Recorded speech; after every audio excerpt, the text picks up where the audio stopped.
Let's give them a hand.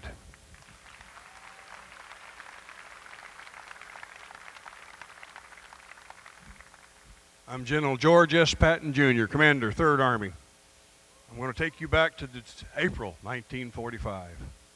Elements of my forces, the 4th Armored Division, was given orders by me to get to Orendorf as quick as possible. These were under orders from General Eisenhower. We had information at the time that Hitler and his entire command staff was moving their operations to that area. We also had information that secrets beyond our expectations could be found there. We knew that the Russians would be handling that area. If we didn't get there, they would get the secrets.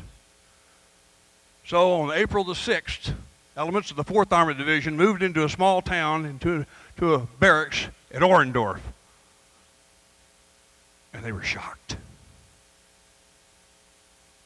As they moved in, the bodies were still warm. Around in a circle, several of the prisoners had been recently shot. The blood was still flowing. What on earth was this place? Who could do this? How in the world could this happen? These were prisoners. They were shot in place. As the 4th Armored Division began to span out, they were immediately caught by some of the prisoners who began to tell their story. They went into these buildings. There was underground bunkers. There was places there that led all the way to the town of Orendorf. There they would find, in that regional area of the Thuringen region of Germany, near Weimar, the labor camp, the sub-labor camp of Orendorf. And these prisoners were worked to death. 800 calories was about all they could get each day, and they worked them until they couldn't work them any further. When they were reaching to the point that they could not work any further, they were summarily executed. They were buried. As they began to look into this, they got a hold of me, and they asked me to come. They told me what it was about. Never in the history of any war had I heard of such deprivation. I had to see it for myself. I knew that General Eisenhower would be coming. He was there to be at April the 12th, 1945. So after we let me at the airport, some of the commanding generals of 3rd Army drove to Orendorf. The stench was horrendous. There was lime on the bodies, not to disintegrate the bodies, but just keep the smell from getting into your nostrils, as the Germans had just recently put there. There we were met by an impresario, we call him. He was healthy. He didn't look like he had been in the war. He didn't look like anything but maybe a concentration guard. And he wanted to show us around. So we listened. He went to a gallows that were standing there. And the gallows, he said, well, when a prisoner tried to escape, the Nazis would put him on a wire, piano wire, and they'd hang him where just the bottom of his toes could touch. It took him a while to die. Then we'd take him over to the table. The other prisoners, they would take them and they would bend them over and hold their legs and their arms. And they would beat them, first 25 lashes, and engaged in 45 lashes. Sometimes they just beat them to death.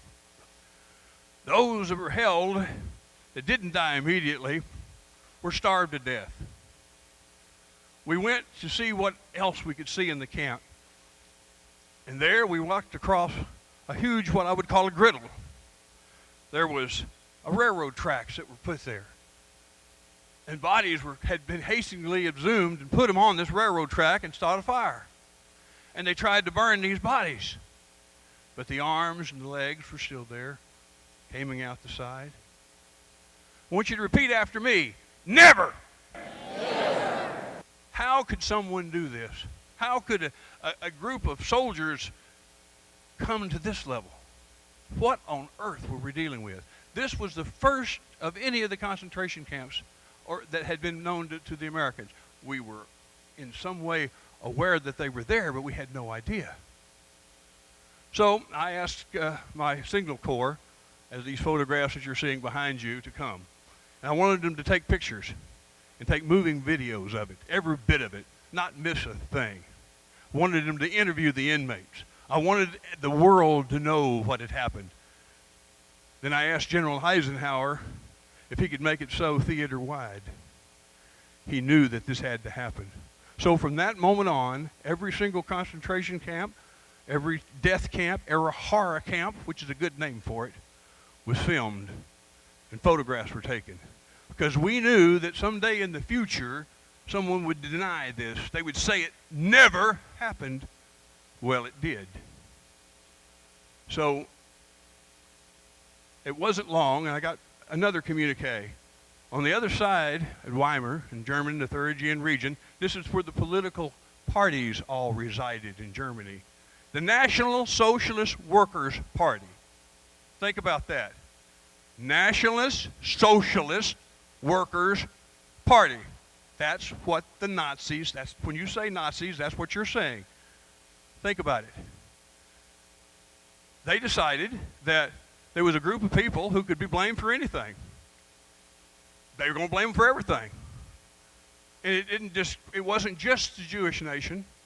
It was the gypsies and the homosexuals and the political people. All the kinds of things that went against their ideology. They were going to make a world pure with the Nazi Aryans. Bastards.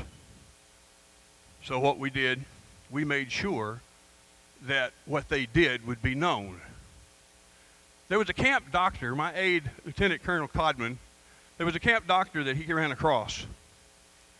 And the camp doctor, who was actually in the town, he wasn't at the camp. And he said, well, what about the camp? Oh, I know nothing about that. Well, you're a doctor? Well, that's a political, I know nothing. Well, you bastard, you're about to find out. We're going to put you to work. We're going to help you, let you bury these bodies. We're going to take you out there. And Patton decided that there was going to be a whole group of folks come see it, theater-wide. They were going to open these concentration camps up to the public and the general people who lived around there. Never! And there they went. Each one of them. The mayor of the town saw it, and they went home and hung themselves. Think about it. Something so grievous, so terrible. And this was just the tip of a huge cancer. Then, Buchenwald was brought to my attention. I knew what to expect. We sent as many troops as we could. We sent as many medical doctors as we could. We did all that we could. 2,000 people had been killed just recently there. They'd been worked to death. And those that didn't die quickly, they had a potato smasher, they called it, a big club, and they'd bash their brains in. The horror was even further than that. I'm going to be delicate in what I'm about to say, but I want you to hear it, because it should not ever be forgotten. There were 3 women who had their time on a monthly period, and it was noticed by the guards. They dipped the pads in gasoline, lit them afire. It took them about a week to die. There were shrunken heads. There was tattoos on the sides taken from the prisoners and put on lampshades and banners. Imagine, think. Never! So it became very important that all this be documented. Who was there? What did they do? Who had the orders? What was this final solution all about? So when the Nazi bastards were brought to trial in Nuremberg, they were pretty cocky. Oh, we were under orders. We didn't do this. We didn't do that. Oh, we didn't know about that. Then for a solid day, we played all the photographs, the moving pictures. If they didn't know about it, they did then. And after World War II was over, a cry came out. Never, never, never again. So we're going to repeat that. Never, never, never again. One more time. Never, never, never again. I'm here to tell you that if you do not remember history, you will most certainly repeat it.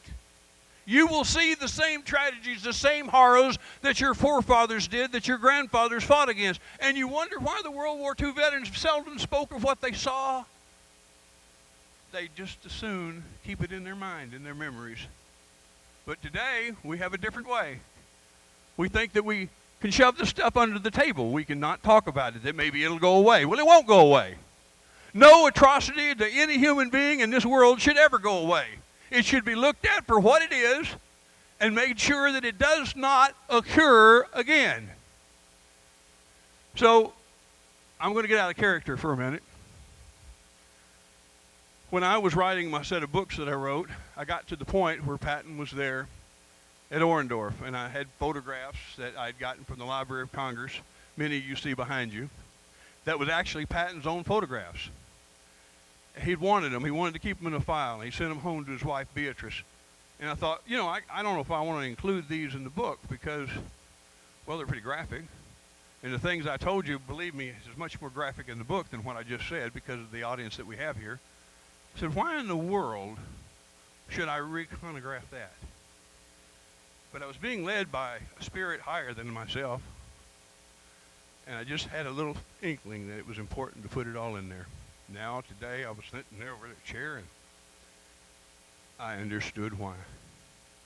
So you're here today, well, you're here with some great speakers, in remembrance. In the Bible, Joseph was taken by his brothers, and he was put in enslavement, and he was taken to Egypt, and he was enslaved.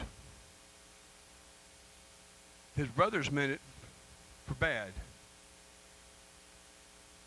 but God meant it for good. And he rose from that.